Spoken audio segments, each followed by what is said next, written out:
로고스의 나전 변호사입니다. 요즘 사회 분위기상 예전에 비해서 성범죄에 관한 이제 기준이 좀 엄격해지고 있는 상황입니다.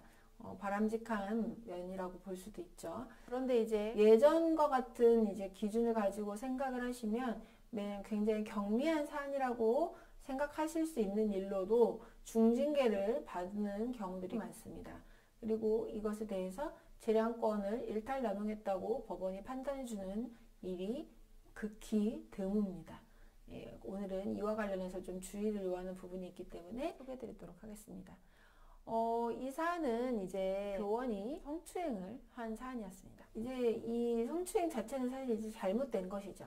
잘못된 것인데 형사적으로는 일단 기소유예 처분이 됐습니다. 기소유예 처분은 뭡니까? 범죄 사실은 인정되는데 기소까지는 좀 안 해도 될 것 같다. 한번 봐줄 수 있는 사안이다. 이런 경우에 검찰에서 내리는 처분이라고 할 수 있습니다. 즉 이제 죄가 있기는 하나 이번 한 번은 봐주고 다음엔 봐주지 않겠다. 이런 이제 처분이라고 할 수 있죠. 그렇기 때문에 기소가 되어서 뭐 벌금형이나 이런 뭐 집행유예 등의 그런 이제 형사 처벌을 받은 사안이 아니었기 때문에 사실 이제 당사자로서는 어쩌면 이게 잘 지나갈 수 있다 이렇게 생각하셨을 수도 있어요. 그런데 이 사안에서는 징계권자가 하면 직전에 해임 처분을 한 사안입니다. 그래서 징계가 너무 과하다라는 이유로 이 이제 해임 처분에 대해서 취소하는 행정소송을 제기를 했습니다.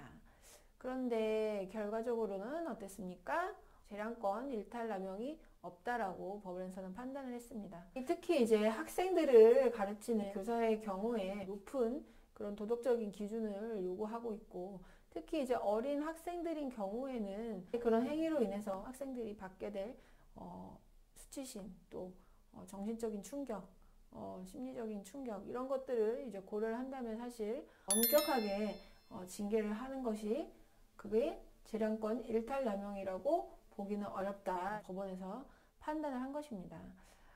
그렇기 때문에 사실 이제 이 사안에서는 일회성의 행동은 아니었고 여러 번 수차례에 걸쳐서 이제 성적 수치심 또는 굴욕감을 주는 그런 성추행 내지 성희롱 발언을 했던 사안이었습니다.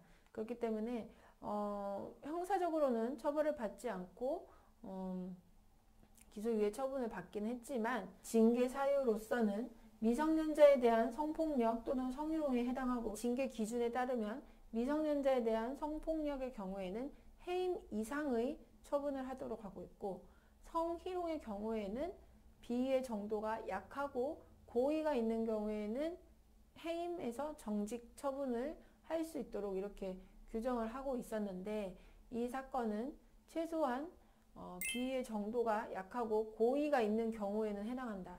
즉 정직 내지 해임을 받을 수 있는 사안이다. 그래서 감경 사유를 보고 판단을 하면 되는데 감경 사유도 없다. 이 성희롱에 관해서는 징계 감경을 할 수 없도록 또 그렇게 기준이 되어 있기 때문에요. 아동 청소년 성보호에 관한 법률에서 그렇게 규정을 하고 있습니다.